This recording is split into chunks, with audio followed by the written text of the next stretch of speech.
Welcome, new and old friends. My name is 2482, and today, 2 got us 5 glitch in the Matrix stories. So, turn off your lights, make sure your doors and windows are locked. Things are about to get spooky.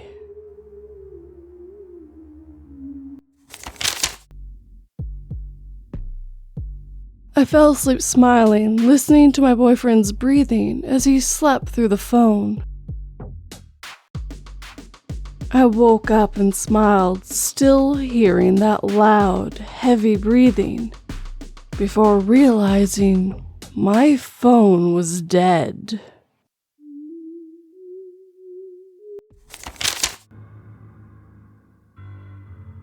The Case of the Missing Shelf Bracket by kicktd.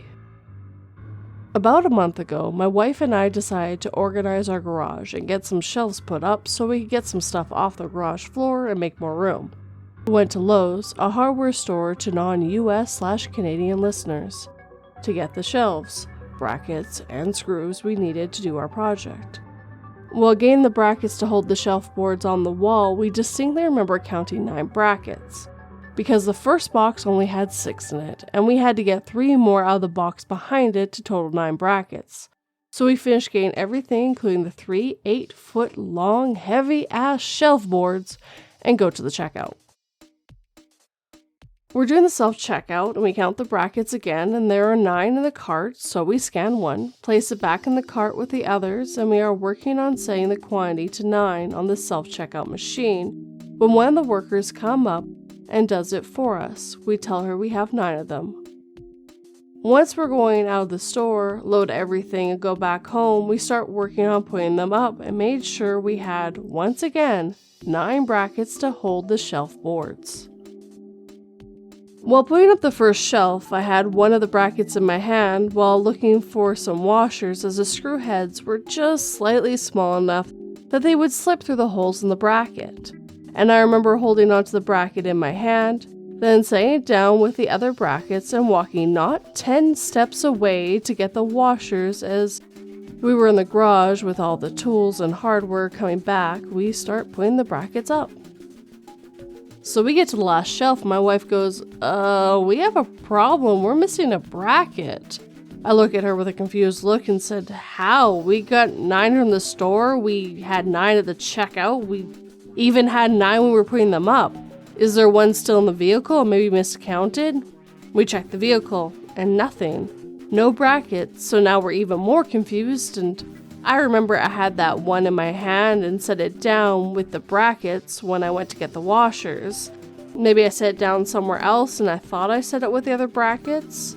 So we start searching over the whole garage, and mind you, we've moved everything out of the garage to have room to work on our shelves, and we can't find it. We checked my toolbox. On the shelves we had already put up, we checked inside our house, we checked the vehicle 4 or 5 times, we looked everywhere in the garage and couldn't find it. To this day, we still don't know where this missing bracket went. It hasn't turned up anywhere, even though we made sure we had 9 before leaving the store, and even at checkout we counted again and had 9 only to have 1 disappear somehow. Edit, for those who are wondering what the brackets look like, this is what it was and the dimensions of it. It's not small by any means.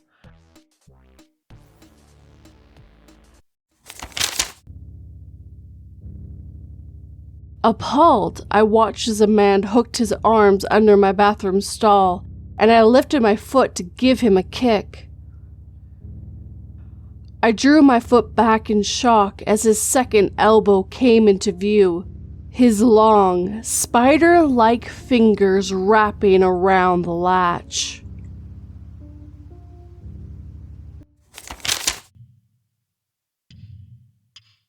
A Looping Road by Desley4425.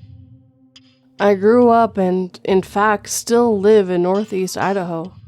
And there was a stretch of road that I used to drive regularly that went along a supposedly de-used military base along the route from where I lived to my college. This happened in my early to mid-20s. I'm over 40 now for context.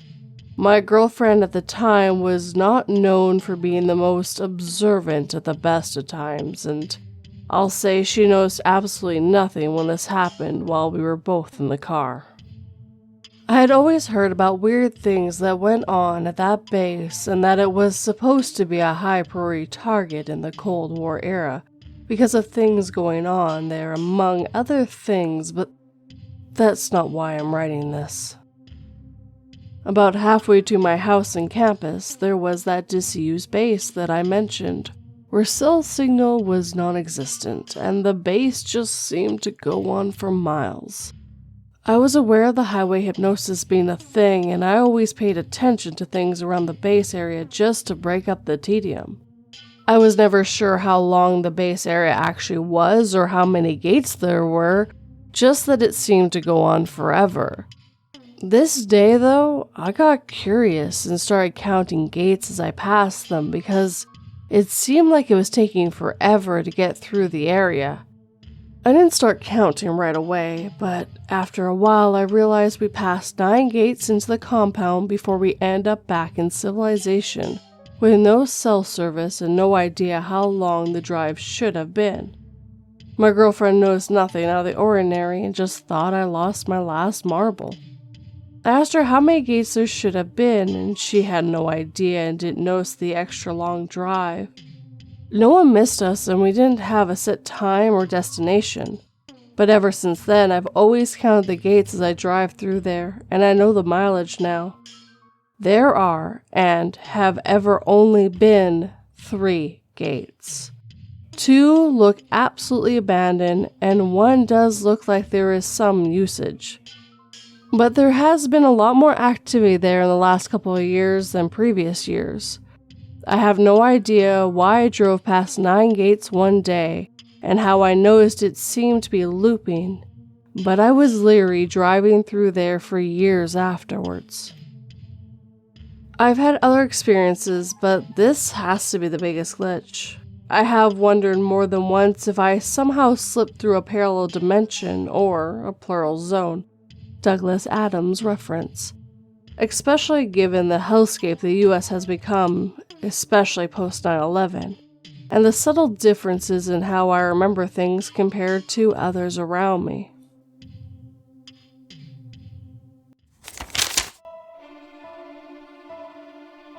I slept soundly through the night, only to awaken by a strange noise. As I got out of bed to investigate, I was met with a sight that chilled me to the bone. My own lifeless body laying on the floor.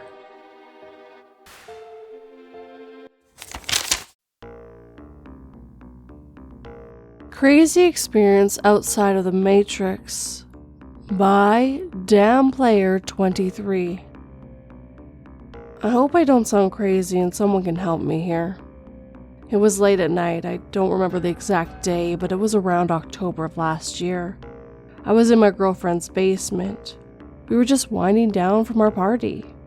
We had smoked a bit of weed from a joint, but I swear it did not take that much, like maybe 1 hit of the joint at most. And we just gotten into bed. The last thing I remember is closing my eyes. I woke up and I was on a surgery table. I heard the surgeons talking about the tools they were using and every detail of the operation. They were talking about cutting into the back of my head and my upper spine. I heard them talking clearly and felt the pain of every single cut they performed. I heard them talking about how I was waking up and I was in shock. I couldn't understand what was happening and what was going on. I tried to stop it and wake up. I remember reality fading in and out of reality, and I would wake up and to see my girlfriend and her friends looking at me in a shock like I was dying. I could see them crying and look of concern on their faces. They were on their phones with their significant others trying to ask for help, whether to call the police or not. I woke up again, and my girlfriend had that look on her face that I will never forget. A look of extreme sadness. It looked like she saw me die and was holding on to me like she was saying her final goodbyes. I was now even more shocked. It was becoming concerning. I would drift in and out of this state, back to my surgery and back into reality where the people closest to me were trying to wake me up out of this. I would feel the real pain of getting cut open and the pain of seeing everyone concerned with me. It was a lot to comprehend at once. It got worse before it got better. It was at a point where what my friends were saying would be different from what I heard. I would hear one of them say, "I need 20 milligrams of something," like they were nurses, then would talk like the surgeons at the hospital. And it was scary for me to hear that. I would look at the weird and they would look back at me and laugh. Things just kept on shifting, and all of a sudden, I heard the sound of a drill and felt an extreme sharp pain in my back, and I screamed and just felt nothingness. And I was in a daze, and I stared at that ceiling for a minute or two. And I felt like I finally woke up, like a wave of relief slowly came over me. I heard my girlfriend say, "I love you," and I looked at her and she was crying. And after that, the night proceeded as normal. Little did I know that wouldn't be the last time that would happen. I didn't talk about this with many people as I feared no one would believe me and just brush it off as a nightmare while I was awake. This almost similar scenario happened once again a few months later. Only I was at my friend's house and I heard these two doctors talking about their shifts and what was happening on the weekend and their plans. And I saw my friends moving in ways that once I questioned if it had actually happened, that didn't. I again felt the pain of being opened up. I felt my shoulder and bones cracking under pressure. I felt my head being cut open. After that night, I seriously questioned if they were just a dream. I told people and no one believed me and thought it was a daymare, and I started to question my sanity. Third time at a restaurant, almost a year later, this happened again.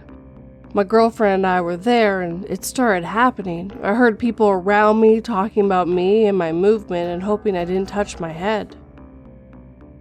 You see, in these nightmares, I would always feel like I was injured and my head or my neck was opened up. I could hear the surgeons talking about how I needed to fix something and sedate me harder.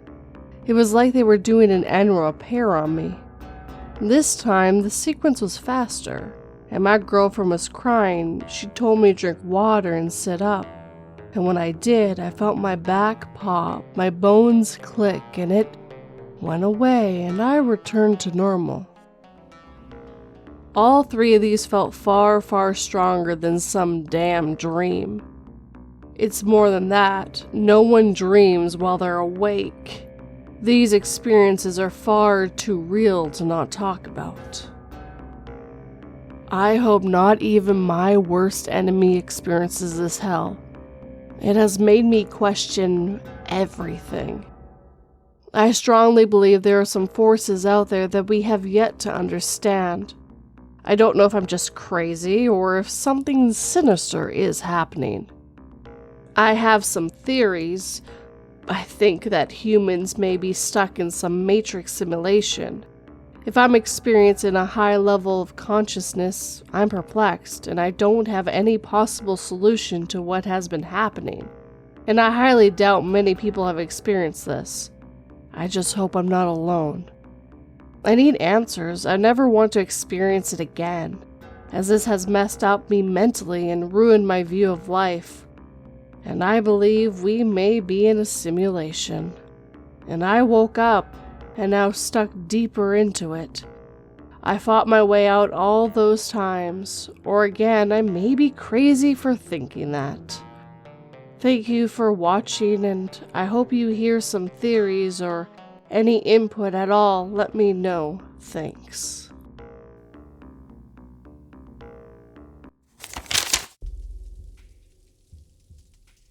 With the unbelievable number of murder victims found in Charleston, 18 bodies in 3 months, the city was paralyzed with fear.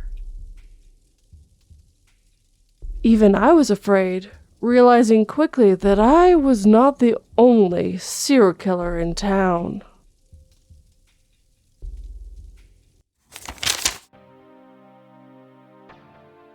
Fruit of the Loom by CeramicSaturn.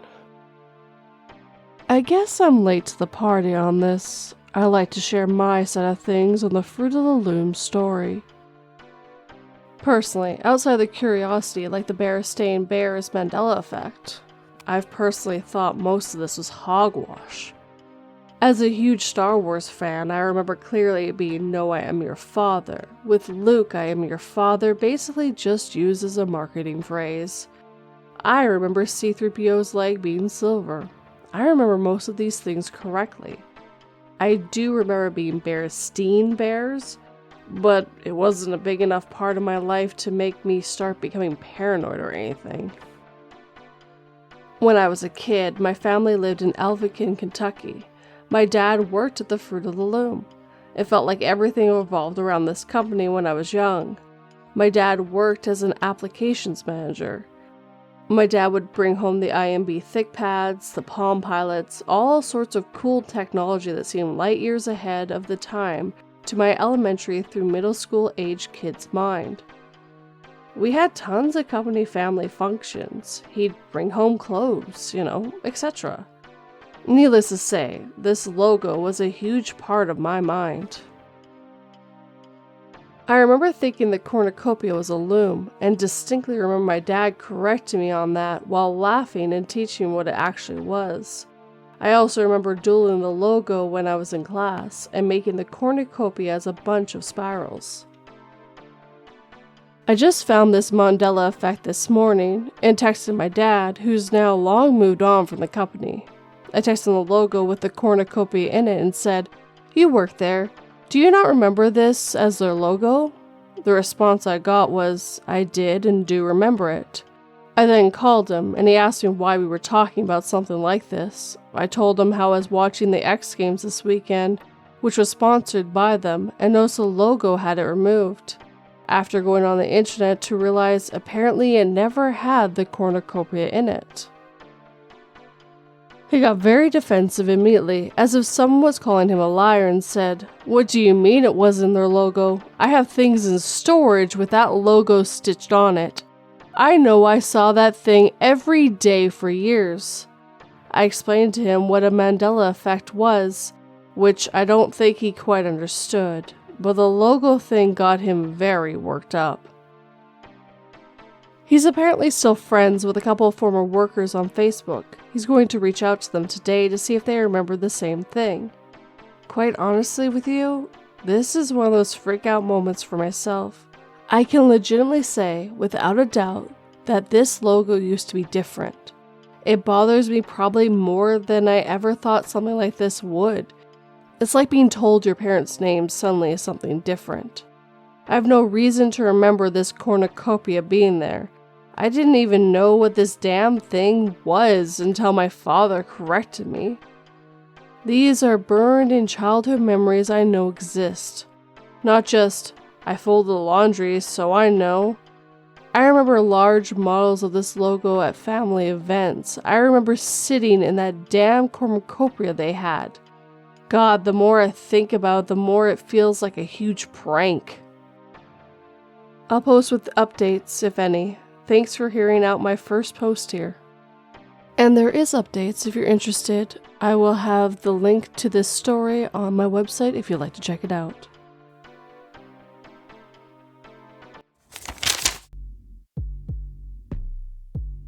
Let this be my final lesson to you all. When casting a necromantic spell, you must read each word correctly. He wanted to say farewell, but under the gaze of his distraught students, his rotting jaw fell to the ground.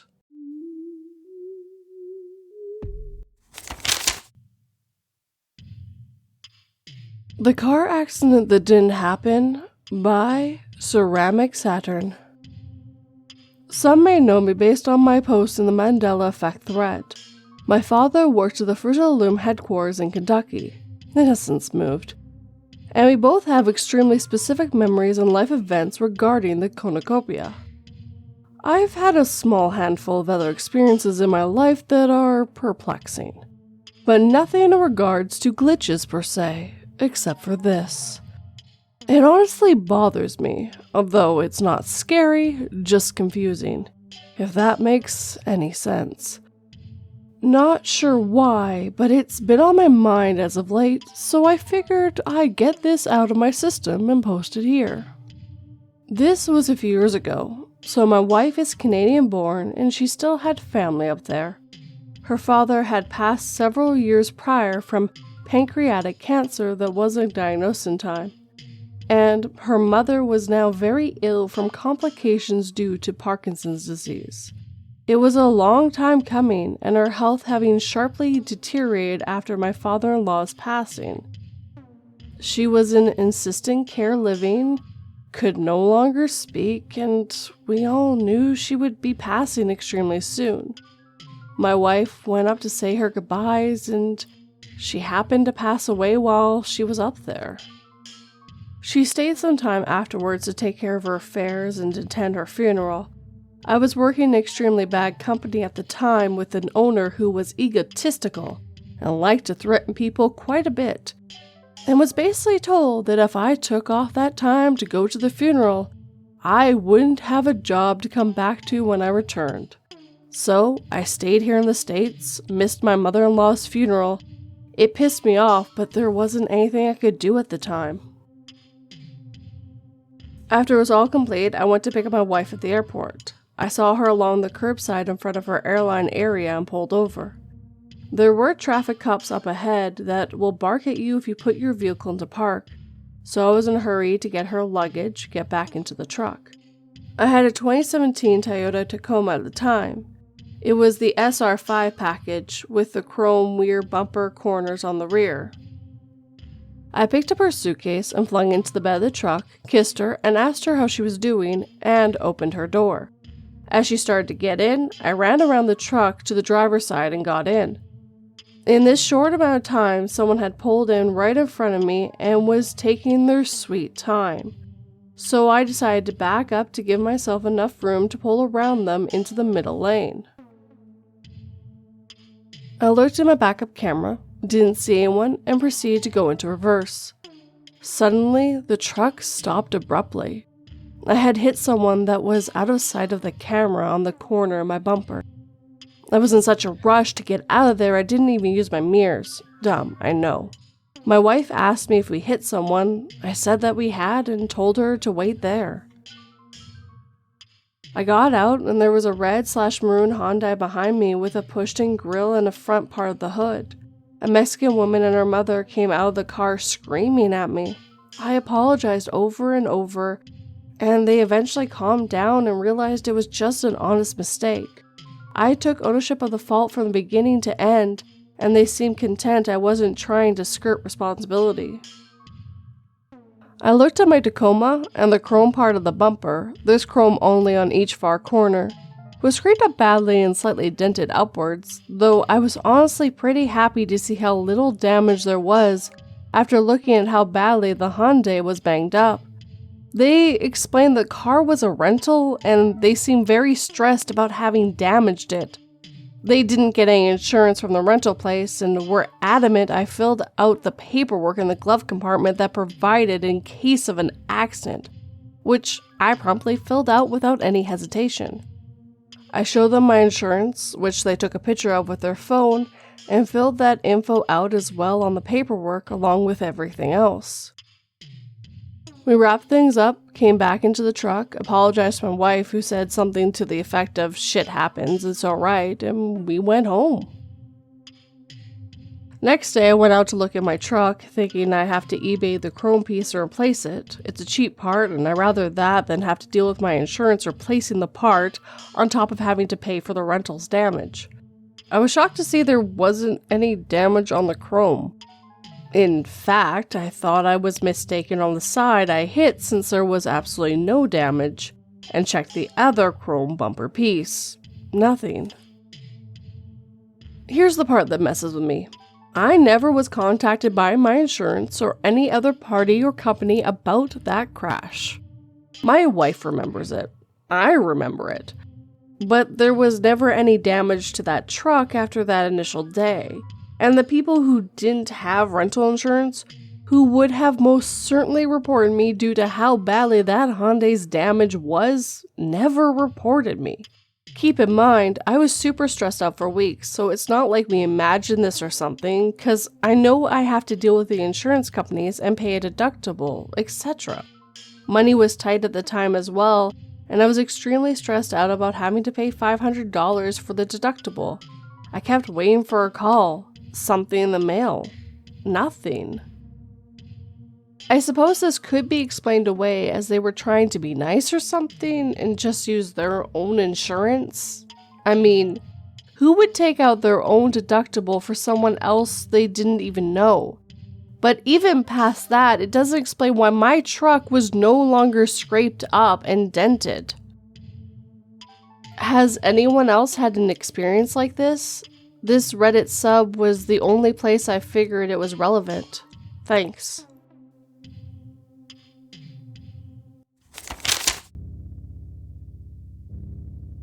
Fever, nausea, confusion, excessive salivation, and delirium. All common signs of rabies, and none of them what I expected to be dealing with when I woke up this morning.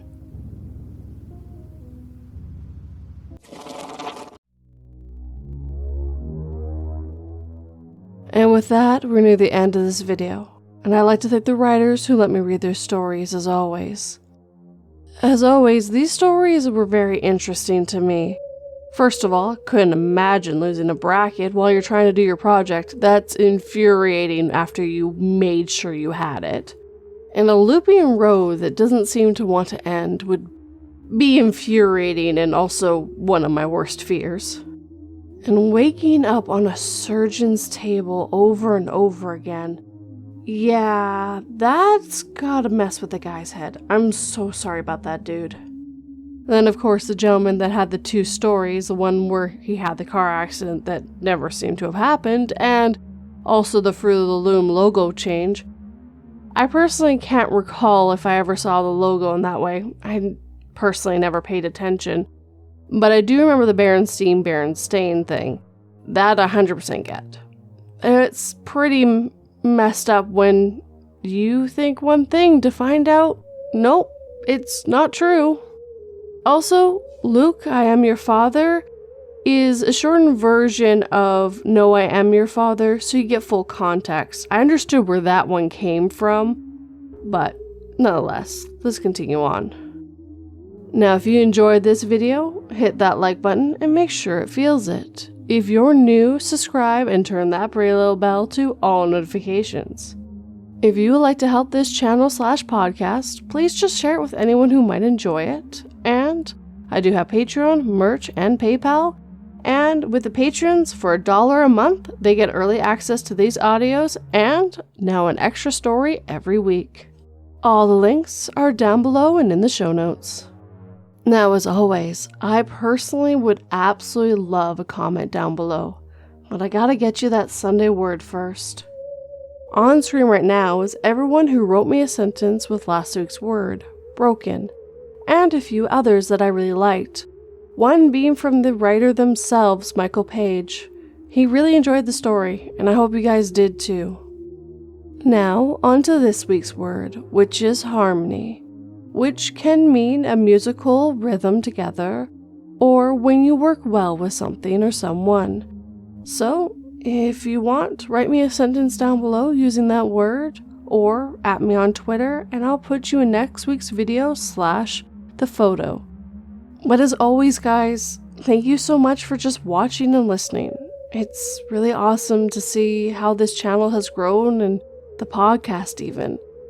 It's nice to know I'm not screaming into the void some days. Sleep tight and don't let 42 bite.